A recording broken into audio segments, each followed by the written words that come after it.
We do have a purpose. We may not be perfect people. We may not have perfect situations, but we are still significant nonetheless. And we have been blessed with a rich body of emotions. We have emotions. We're not like roses or plants or bushes that have life without feeling. We have feelings, and when we use them properly, they are very effective in motivating you toward your destiny. I want you to be clear and understanding that purpose and passion are interconnected. Unfortunately, we live in a crazy world that we're busy all the time and everything's fast, and we are losing touch with who we are, our inner sense of passion. But it is your passion that empowers you to be able to do that thing you were created to do.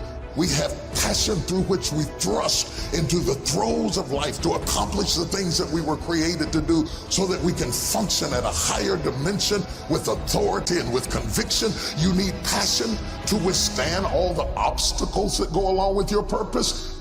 Just because you're living on purpose doesn't mean you're going to have problems. You're going to need thrust to be able to get up off the ground and to step into the field of your dreams. Even if you have not landed on the thing, at least get in the territory of the thing you are dreaming to do and that you hope to accomplish to do. And through that passion, you're able to ignite things you have never ignited before. I hear you, I hear you, I hear you. You're saying, I don't feel a thing. All of us go through times that we don't feel anything at all. But in order to ignite passion again, you have to be exposed. Get out of the boat, Peter. Walk on the water. Go do something you've never done before. Get involved. Get connected. Because when you are exposed, you see that there are more options than your contemporary situation at any age. That's the good news about it. You don't have to be cute. You don't have to be pretty. You don't have to be a size 3. You don't have to be a blonde or brunette. You don't have to be 20 or 50. At any age, you can still ignite your purpose through finding your passion. That's good news. What then do we do with the lulls in life? The dark shadows in life. We all have them. The secret pains and burdens that we have in life. Are they in fact distractions from our purpose? Absolutely not. I have never seen anybody who did extraordinary feats that didn't have extraordinary issues. It is the passion that gives you the power you need, but it is the pain from which you have the conviction about it. If you had not been through some pains, you would not have the burning to do what you do. I believe that children are like arrows. They need to be directed. You aim them at the thing you want them to hit, but you don't push an arrow, you pull it away from it.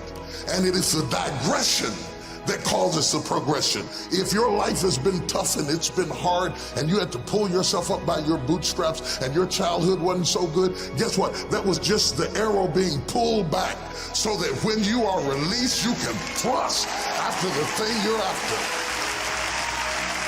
So you don't have to grieve over what you didn't get and what didn't happen and how you were treated and who didn't raise you and who didn't love you. You don't have to grieve about it at all. Once you understand, the greater the digression, the stronger the progression. If Nelson Mandela had not been incarcerated, had not been mistreated, had not been ostracized, he would not have the passion to do what he does. If Oprah Winfrey had not gone through the things that she had gone through, she would not be so committed to making sure that everybody finds their purpose and finds their dream and everybody gets healed and everybody's okay. I'm telling you, what you think is working against you is actually working for you. My challenge in our generation is that gradually through entertainment, through television, through media, through every way possible, we are living in a generation of the dumbing down of ideas. Because we have traded effectiveness for busyness.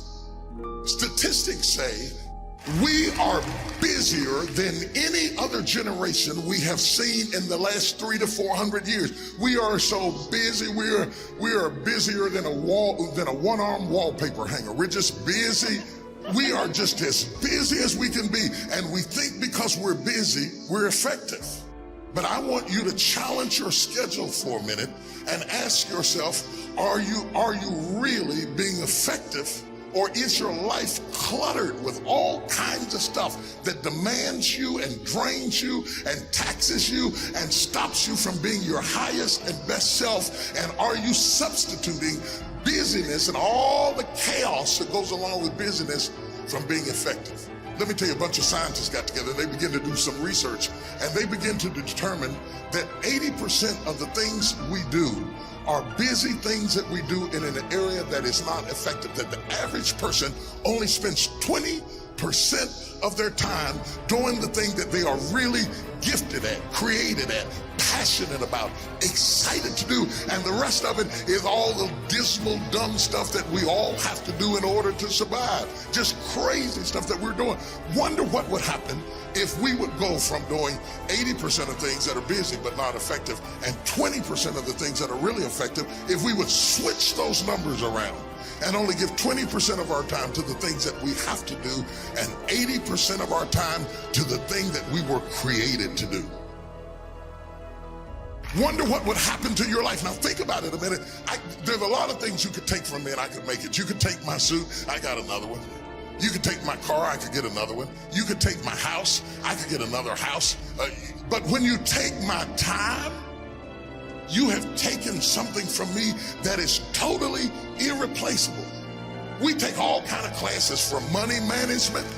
We know how to manage our money. We know how to repair our houses. We're working on our hair and our bodies and all of this kind of stuff. We do everything except the most important thing is to value our time. It takes time to be creative. You were meant to be creative. You were created in the likeness and the image of a creator, and in that likeness and in that image, you have creativity. If you had time, you would be creative. But in the absence of time and with busyness and clutter and the phone, beep, beep, beep. Y'all got music playing on your phone, all kinds of stuff. And no matter what kind of song you put on it, after a while you hate to hear it, because every time you hear that sound, you know it's somebody else wanting something else from you that's taking you away from what you are gifted and created to do. This is a life class. That means that we have an opportunity to learn how to maximize our lives. Think of the things that you're doing that somebody else could be doing. And think of yourself as a precious commodity that you are going to reserve your energy for your highest and best use. The first thing we teach people that understand their significance, if you are doing anything that somebody else in your life could do, you are not reserving yourself for your highest and best use. We are not using our life, our time, our energy for our highest and best use. And something in the back of this brain back here is going ding, ding, ding, ding, ding, ding, ding, ding, ding. You're missing it. You're missing your life, your purpose, your passion, your excitement, your enthusiasm. And through these classes, what we want to do is shake you and rattle you and stir you up to understand that every moment is a gift, every second is a gift, every thought is a gift, every idea is a gift, every opportunity is a gift, everybody you meet is a gift. You are gifted with opportunities, and I want to show you how to begin to maximize what you've got. People will define you by how they met you. Whether it may be girlfriend, mother, banker, whatever it is, they define you right there. They put a period. But if you have the capacity to do more, turn that period into a comma.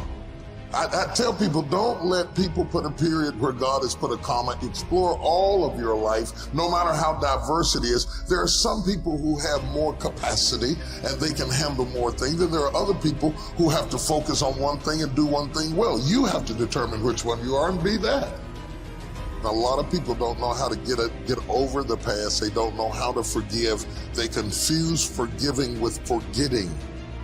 You don't have to forget it to forgive it. They need to also realize that forgiveness is a gift you give yourself. It does not exonerate the perpetrator. It doesn't mean that they weren't wrong. It just means that I'm not going to be tied to what they did the rest of my life.